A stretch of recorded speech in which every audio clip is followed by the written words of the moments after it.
À l'heure actuelle, le studio qui va s'occuper de Kagurabachi a la plus grande opportunité de faire d'un rêve des fans une réalité. Pourquoi ? Parce que depuis quelques temps maintenant, il y a une trend sur internet qui pousse pour que quand l'adaptation du manga sortira, elle ait pour opening le son Hyperventilation par Radwimps. Et si ça arrive, ça pourrait avoir des conséquences très importantes sur toute l'industrie. Je vous en reparle un peu plus tard dans la vidéo. Mais pour l'instant, ce qu'il faut noter est que les fans peuvent donc avoir un impact très important sur la production d'un animé, allant même jusqu'à, dans certains cas, être l'élément décisif qui va faire qu'un animé va vivre ou mourir. Donc je vous propose qu'on voit aujourd'hui 5 cas concrets de moments où les fans ont pu influencer la production d'un animé.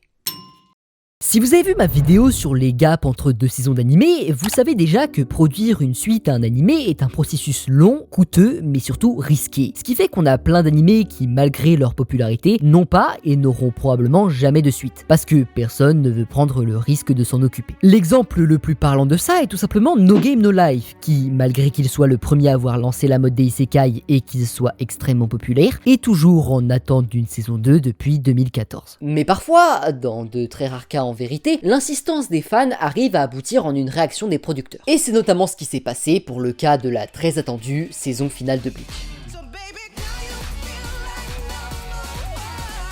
Ok, replaçons un peu de contexte. En 2012, Bleach est bien loin derrière ses belles années. Ça fait déjà quelques temps que le manga a entamé une perte de vitesse phénoménale et l'anime, quant à lui, subit les conséquences de son pacing à rallonge par un déclin de ses audiences très inquiétant. Bon, j'ai pas réussi à vous trouver les chiffres exacts, mais c'est probablement des stats très impressionnantes puisqu'après près de 8 ans de diffusion continue, les producteurs vont être forcés d'en arriver à devoir prendre une décision radicale, annuler la série purement et simplement. Bref, la situation avec laquelle on se retrouve en 2012, c'est donc un animé has-been arrêté en plein milieu de son histoire par manque de rentabilité. Et dans le moment, ça pose de problème à personne. Je veux dire, s'ils l'ont annulé, c'est justement parce que plus personne n'en avait rien à faire de cet ancien classique déclinant. Sauf que la situation va changer peu de temps après. Vous voyez, avec la fin de l'animé et la fin du manga qui va suivre rapidement, les gens qui suivaient la série semaine par semaine vont alors se retrouver avec un trou dans leur emploi du temps. Et beaucoup d'entre eux vont donc décider de se replonger dans la série pour combler ce trou. Mais en redécouvrant la série, ils se rappellent également pourquoi ils l'avaient tellement apprécié au début, et ils veulent partager ce sentiment. C'est ainsi que durant les années 2010, ces fans vont entraîner un nouvel engouement autour de l'animé et du manga, un engouement qui, avec le temps, va devenir contagieux. D'autres fans se mettent alors à redécouvrir la série, et de nouveaux fans se joignent à la fête. Ce qui fait que très vite, ce qui était devenu une œuvre à moitié morte recommence à devenir pertinente sur la scène animée. Sauf que ce dont les gens se rendent très vite compte est que si la raison pour laquelle l'animé avait été annulé était sa baisse de popularité, cela voulait alors aussi dire qu'un regain de popularité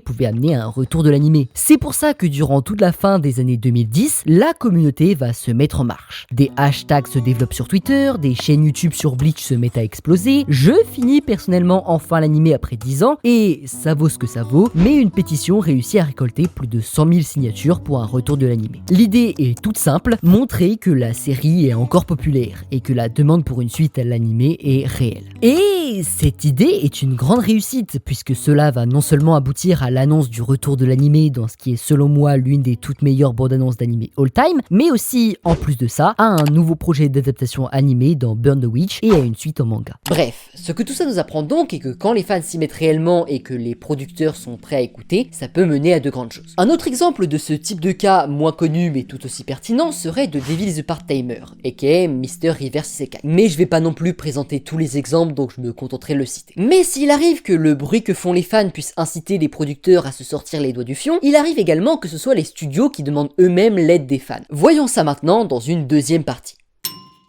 Le crowdfunding ou financement participatif en français est une pratique très courante pour que des projets amateurs ou professionnels puissent récolter des fonds servant à produire quelque chose. Parfois ça permet de payer des traitements contre des maladies rares à des enfants malades, parfois ça scamme des millions d'euros pour des projets de jeux qui n'aboutiront jamais, et parfois ça sert à financer des animés. L'exemple le plus connu de ce type de crowdfunding pour la production d'un animé est évidemment celui du Kickstarter pour le film Little Witch Academia. Pour vous faire un résumé très rapide, en 2015 le studio Trigger, notamment connu pour Kill la Kill, met en place un Kickstarter pour financer une suite à leur film Little Witch Academia sorti en 2013. Ils demandent 150 000 $, ils les atteignent en 3 heures. Au final, ils récoltent 625 000 $ et arrivent à en ressortir non seulement le film qu'ils avaient promis, mais aussi une série entière de 25 épisodes financés par des producteurs ayant été convaincus par le succès de ce crowdfunding. Voilà. Mais moi, c'est pas de l'exemple de Little Witch Academia dont je veux vous parler. Non, tout ça, ça s'est trop bien passé. Moi, ce que je veux, c'est du sang. C'est pour ça qu'il faut que je vous parle d'un autre crowdfunding qui, cette fois-ci, faut le dire, a été un peu un scam. Under the Dog.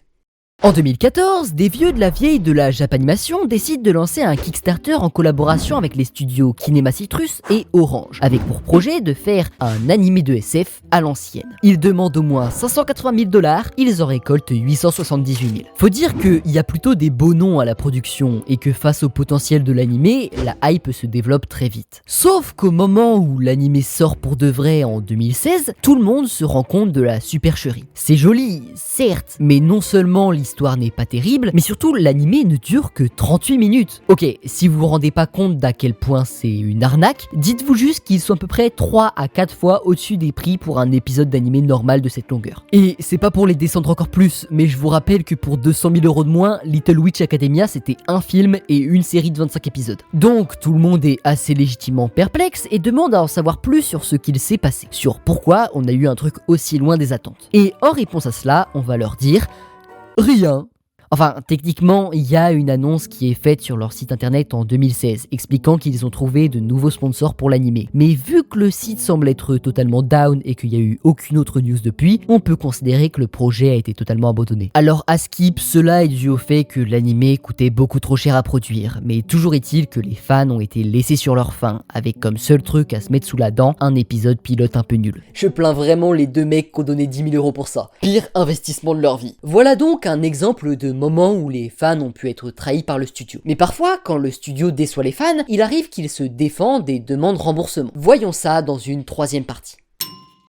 Ok, entre 2012 et 2014, les 3 animés qui étaient les plus à la mode étaient respectivement Sword Art Online, L'Attaque des Titans et Tokyo Ghoul. Et si les deux premiers ont su tirer leur épingle du jeu et devenir des classiques aujourd'hui, ce n'est pas le cas du troisième. Bon, je vais pas revenir là-dessus, mais il y a plusieurs raisons pour lesquelles l'animé Tokyo Ghoul a été un échec après sa saison 1. Mais si on ne devait en retenir qu'une seule dans le cadre de cette vidéo, ce sont les libertés que le studio a pris en matière d'adaptation dans la saison 2. Bon, pour vous faire un résumé très grosso modo, parce que je suis pas un expert de la série, l'animé a décidé de faire en sorte que Kaneki, le personnage principal, rejoigne l'arbre Aogiri, qui est plus ou moins le camp des méchants. Mais sauf que l'idée a tellement pas pris, et les retours ont été tellement virulents, que le studio a dû faire totalement marche arrière sur la saison 3, et tenter tant bien que mal de se rattacher à l'histoire du manga. Le fait est que ça a pas su sauver la série. Mais ce que cet exemple nous apprend est donc que, de 1, peu importe ta popularité, si tu fais de la merde, tes fans vont se plaindre, mais surtout, de 2, quand les fans se plaignent très fort, cela peut influencer des modifications dans la production d'un animé. Et il arrive parfois également que les plaintes des fans amènent carrément les producteurs à devoir totalement refaire la fin de la série. Bon, je vais pas parler du cas d'SNK car c'est manga only, donc je me concentrerai plutôt ici sur celui d'Evangelion, car la fin de Neon Genesis a, disons, divisé. Non, en vrai, faut le dire très clairement, c'est parti en vrille, et la fin n'a absolument pas plu aux fans, qui sont allés, très naturellement, taguer des menaces de mort sur les portes du studio. Soit tu refais la fin, soit tu crèves, Anno, au moins c'est clair. Et pour l'avoir refaite, on peut pas dire qu'il l'a refaite à moitié, puisque The End of Evangelion est purement et simplement l'un des meilleurs films d'animation de tous les temps. Ah oui, aussi on a un autre exemple similaire à celui d'Evangelion avec le 13e épisode de Wonder Egg Priority, qui cherchait à réparer la fin de l'animé très critiquée. Mais étant donné que ces bolos ont réussi à empirer une fin déjà horrible, je pense qu'il vaut mieux pas qu'on en parle. Pour l'instant, tout ce qu'on a vu sur l'influence que pouvaient avoir les fans relevait d'un intérêt économique. Enfin, un peu moins pour le troisième cas, mais vu que ça coûte de la thune de faire un film pour refaire la fin, on va quand même dire que si. Mais cette fois-ci, voyons comment les fans peuvent influencer des décisions artistiques autour d'un animé. Bon, en vrai, je vais aller assez vite là-dessus, car c'est assez difficile à quantifier. On peut penser que tous les animés à un certain niveau sont influencés dans leur art par les attentes des fans, à part de Beginning After the End visiblement, mais il n'y a aucun réel moyen de dire ce qui a été influencé. Probablement que oui, ça doit arriver qu'un groupe pour l'opening ou qu'un doubleur soit choisi suite aux demandes populaires, mais ça me semble difficile de prouver que ça a été réellement le cas. C'est pour ça que le seul moyen que je vois pour qualifier l'influence des fans sur l'aspect artistique d'un animé, c'est de regarder la qualité de sa production. Car en général, plus il y a d'attentes autour d'un animé, mieux c'est produit. Je vous parle de Jujutsu Kaisen, je vous parle de Chainsaw Man, je vous parle de Dandadan, etc. Et c'est justement parce que c'est dur à quantifier que je disais au début de la vidéo que si les producteurs décidaient d'utiliser hyperventilation comme son pour l'opening de Kagurabachi, ce serait une révolution. Car ce serait la première fois, du moins à ma connaissance, que les comités assumeraient ouvertement l'influence que les fans ont pu avoir sur l'aspect artistique d'un animé. Et à partir du moment où cette première fois existe, ça pourrait tout changer. Enfin bref, il me reste un dernier cas à étudier, et c'est probablement celui où les fans peuvent se montrer le plus influents. Bon, finissons cette vidéo sur ce qui me semble le plus évident, mais évidemment, les fans influencent si un animé est produit ou non. Enfin, je pense que c'est un secret pour personne ici, mais c'est la popularité d'un manga ou d'un Ellen qui décide s'il va être adapté en animé ou non. Donc c'est indirectement les lecteurs qui provoquent ces adaptations. Mais ce dont moi je veux vous parler maintenant, c'est pas de ça, mais des quelques cas particuliers où l'implication des lecteurs joue un rôle direct dans la décision d'adaptation. Et bien sûr, le cas le plus évident de ça, c'est Solo Leveling. J'ai déjà parlé 3 fois de Solo Leveling sur cette chaîne en comptant cette vidéo, et la première était en 2020. Et déjà à l'époque, il y avait des discussions sur la possibilité de la sortie d'un animé. Alors qu'en 2020, ça s'annonçait pas joli. Ok, faut que je vous fasse un petit récapitulatif de la situation. En 2018, le webtoon Solo Leveling est publié pour la première fois, et très rapidement, c'est un grand succès. C'est beau, l'histoire est prenante, le menton de Sung Jin-woo a aura plus 1000, etc. Et c'est d'ailleurs si vite un succès qu'après seulement quelques mois, des impatients commencent déjà à réclamer une adaptation animée. Puis avec le temps, ces impatients passent de quelques centaines à quelques milliers, puis de quelques milliers à bien plus que ça. Ce qui fait que, à l'aube des années 2020, une véritable armée s'est formée pour réclamer un animé Solo Leveling. Et ils obtiennent un animé Tower of God. Ok, c'est un peu compliqué, mais je vous explique pourquoi. En Corée, il y a 2 immenses compagnies qui s'affrontent pour le monopole sur les applications mobiles, Naver et Kakao. Elles ont tous les deux leur propre messagerie, leur propre application de paiement en ligne, leur propre application de musique, et surtout, ce qui va nous intéresser maintenant, leur propre application de Webtoon. Naver possède Webtoon, l'application verte très populaire en France qui offre très gentiment des épisodes gratuitement. Bonjour Naver France, j'aimerais émettre l'idée d'un partenariat entre nous. Et Kakao possède Kakao Page, qui elle ne s'est pas autant exportée à l'international. Le problème, c'est que des 2 entreprises, Naver est la seule qui est encline à cette époque au fait de se lancer sur le marché des animés, Kakao préférant ne pas prendre trop le risque. Sauf que Solo Leveling est licencié chez Kakao, donc Naver ne peut pas l'adapter, et donc la meilleure chose que Naver peut faire pour répondre aux demandes des fans, c'est d'adapter ses webtoons les plus populaires en animé. Il forme donc en 2019 avec Crunchyroll un partenariat qui aboutira en les adaptations de Tower of God, de The God of High School et de Noblesse. Sauf que, de 1, ce partenariat est un vrai échec et le contrat se termine assez rapidement. Et c'est pas de votre faute, Naver, ça aurait dû être un succès.